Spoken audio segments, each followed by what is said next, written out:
Hello everybody, welcome to my channel. I'm James, and in this video I'm going to be doing an open box review of this older House of Balsa Beechcraft Bonanza RC Plane kit. Now this kit came out in about the 1970s and it's probably no longer available brand new. I was able to pick this up on eBay, and if you've watched my channel a few videos back, I introduced this kit and the House of Balsa Chipmunk that I purchased. I purchased them together and I got a pretty good deal on them. So I'm gonna, in this video, like I mentioned, I'm gonna open it up and we'll take a look inside. Now, one thing I wanted to kind of point out, and I don't think I noticed this when I was looking at the listing on eBay, is that the box does show some water damage. The box itself seems pretty sturdy, so I'm hoping that there's no damage to the pieces inside, but we'll find out. So I'm gonna go ahead and set up on my table back here and we'll take a look inside. All right, so hopefully I can do this without kind of getting in my own way here on the video. So let's see here. I'm gonna go ahead and open it up and see what's inside.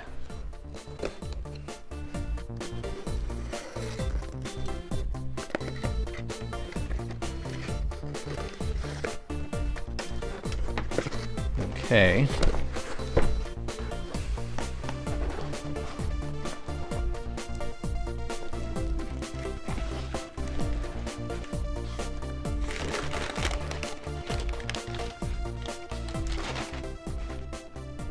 Okay, I do see some kind of mildew inside here. All right. So there's the little instruction manual.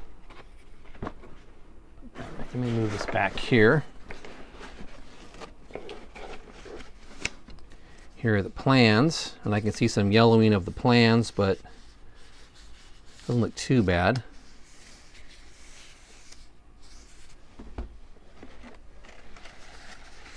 Now this is what's really cool with these kits, is they come with a couple inserts. They have this sort of little kind of like a little spec sheet or fact sheet, if you want to call it that, of the actual aircraft. And it has dimensions on it, so you can kind of check the dimensions. I used this to check the scale of the Chipmunk when I did it, and I think the scale of the Chipmunk was about 1 to 10 or 1 to 11. So that's cool. We'll look at this a little closer in a little bit.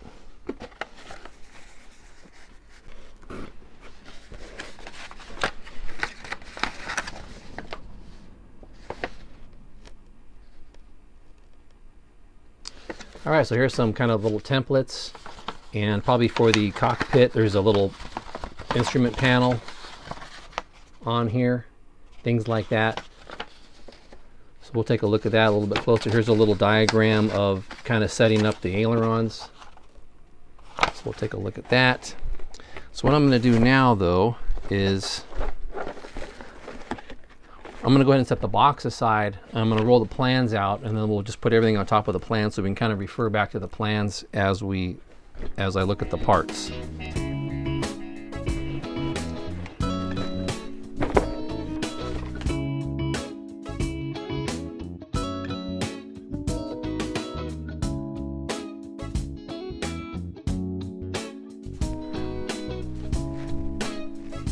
Okay, so I'm kind of moving my camera perspective a little bit, try to get the best kind of shot. I was doing it one way and I flipped it this way. I think this is going to be a little bit easier for me to point things out. So of course here's the plans. It's a single sheet, and here's the wing and the fuselage looking down, the fuselage looking from the side. And let's look at a couple features. So it's going to have ailerons, as you're seeing here. Ailerons. It's only designed to be a 2-channel. So you have the ailerons, and then it's going to have a V-tail, and I don't have a picture of the V-tail, but the V-tail is going to be sort of a combination between obviously between the rudder and the elevator. I think they call that a ruddervator, something like that. So the V-tail is going to be, as you can see back here on the plans, and I was kind of curious how they were going to do this, but you can see there are looks like they have 2 control horns they're going to be using to operate the V-tail. Now in the real airplane, in a real V-tail, this stuff is all sort of, each one of these control surfaces moves independently, and it can be controlled kind of separately. But of course, this is a 2-channel. It's a small scale plane, so that's not going to happen. So this plane is basically just to be designed to be controlled by, you know, aileron, and then it's basically, it's a V-tail, but you're basically just using the elevator here. Now what I plan to do, as I mentioned before, is I plan on making this a 4-channel. And what I'll do is I'll figure out, so this is a tricycle landing gear, so I'll install a tricycle, sort of like the front landing gear, so I can use that to steer the plane with when it's on the ground when I'm taxiing. And then I'm also going to want to use a throttle and a little bit bigger engine. This calls for an 049 to I think 051 size engine. On the Chipmunk that I built before, which I have kind of sitting right here, let me flip it over, I used an OS10 FP, which is a little bit on the big side. It kind of was difficult to get. It kind of had to shoehorn it in here. So I do want to use a similar size engine, and I actually purchased, I found a used old Fuji, I think it's a .099, which is pretty much close. So I'm going to kind of look at some smaller engines like that. I haven't decided what I want to do with that. All right, so anyhow, this is pretty, it's a pretty straightforward build. It looks like here are some formers or some bulkheads in here, and then of course it's going to have a canopy, and the canopy is this one piece of plastic that has to just be attached to the top of the fuselage. The landing gear, as you can see, is not, I've seen somebody, they've actually put retractable landing gear on this, and that seems like a pretty good idea, but that would really add a lot of weight to this little plane. So I'm probably just going to leave it just as a tricycle with just a small servo and a steerable kind of nose landing gear up there. And what else can I see on here? So yeah, this is all going to be, again, it's all balsa wood, and yeah, it looks pretty cool. A lot of detail. These are great plans. Well, here's the V-tail right here. Now, I don't know. So the tips are going to be just, there's going to be blocks of, this is going to be kind of a basically classic kit. There's going to be some shaping and carving and things like that involved to build it. There's going to be, like, the wingtip blocks are going to have to be shaped, and I think the nose block will have to be shaped and some things like that.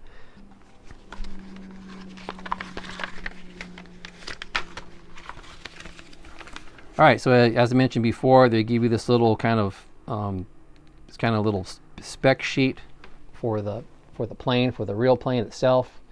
Now, I don't know a whole bunch about the Beechcraft Bonanza. I know it's a classic airplane, and apparently from some things that I read, it's one of the most widely produced, or the numbers, it was a highly produced airplane. And the V-tail, I guess, there were some problems with the V-tail, and I think, I don't know if it was in the 90s or somewhere around there, I think the FAA kind of came down on Beechcraft in one way or the other and said they were going to have to do sort of a redesign or something on the V-tail. And at that point, they decided to kind of do away with the V-tail design on the newer Bonanzas. Now, I don't know. I'm not an expert, so don't quote me on that.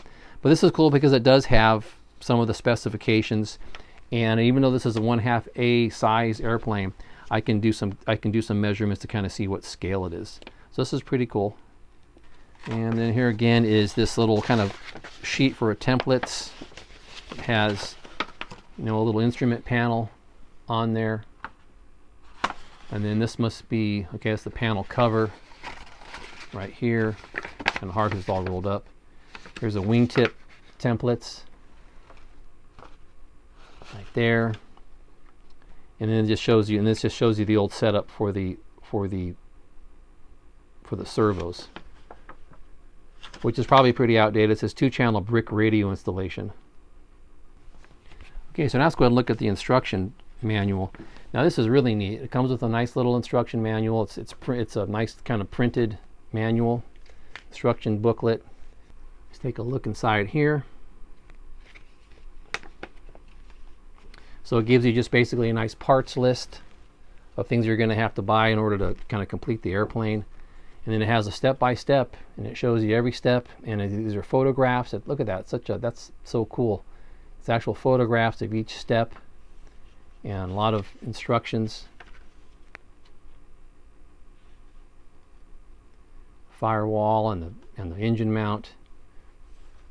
This construction looks a lot like, and you know, all these kits, from my understanding, a lot of these kind of 1/2 A House of Balsa kits really were pretty much very similar in design. They just changed a little bit for the different sort of models. but the construction and actually the planes themselves are very close to each other in terms of their kind of their build characteristics and things like that. Got a little pilot in here. I'm about to buy a pilot separately. There's the canopy made out of plastic, which has to be painted. Okay.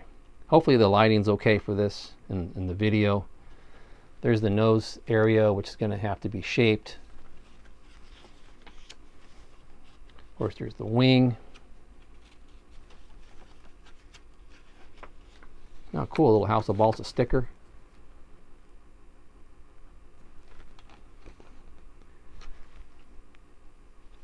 More of the wing in there. Okay, well, there's the V-tail.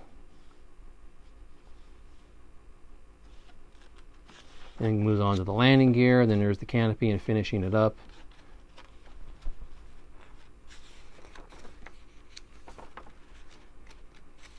And there's some of the V-tail details back there. Two control horns. I didn't know if it was going to be some kind of articulated movement or if they were going to break it up like that into 2 control horns. So that's cool.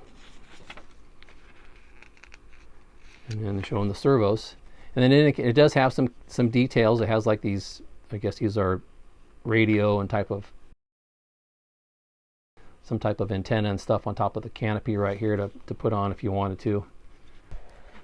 Okay, so let's bring the box over and take a look at some of the parts. Yeah, so it looks like it did get some moisture damage inside here at some point, but it doesn't look like things are in bad shape. There may be some warping. I may have to, when I get to this kit, I may have to replace some of the wood. Okay, so here's the canopy. It's in pretty good shape. It's a little yellowed and a little bit, it's just plastic, so you can kind of, once you put it on there, it'll basically shape and bend to how you need it. So it'll have to be masked to paint the actual canopy so you don't get the windows messed up, things like that. Okay. Put that over there. Move this box back here. Here's a hardware package.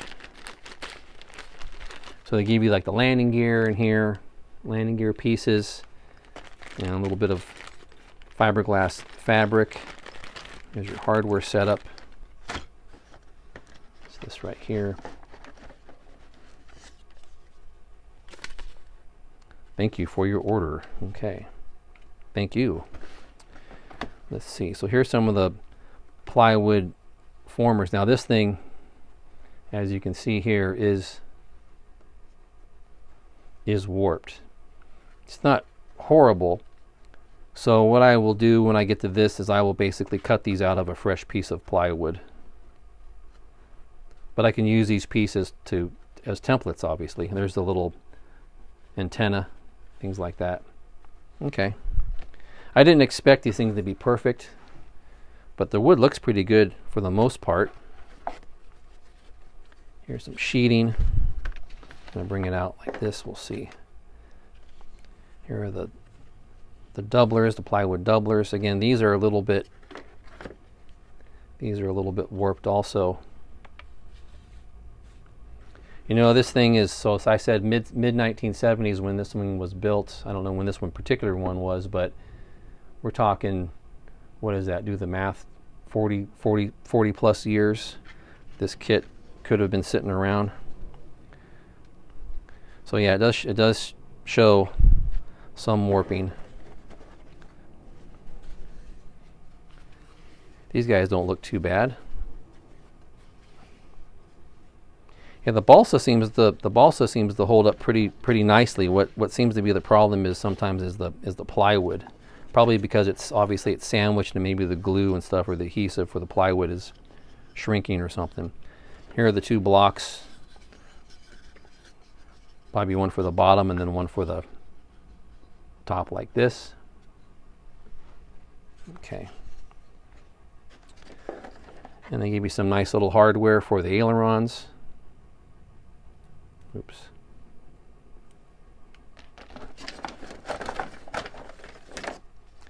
Here's actually the ailerons themselves. So this is nice. I mean, it's not bad. Some of our longer stock. This stuff looks pretty good.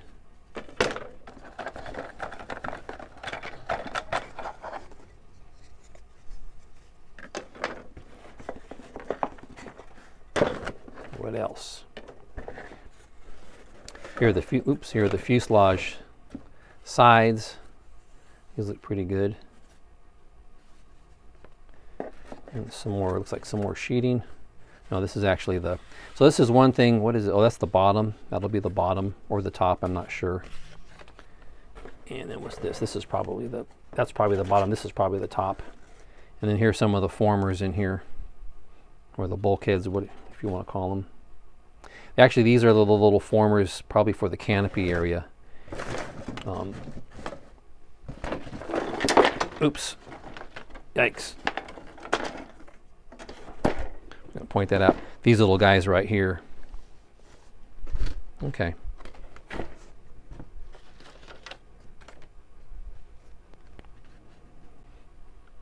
All right, so that's kind of what's in the box there. I hope that was enjoyable to see all that stuff. Overall, it looks pretty good.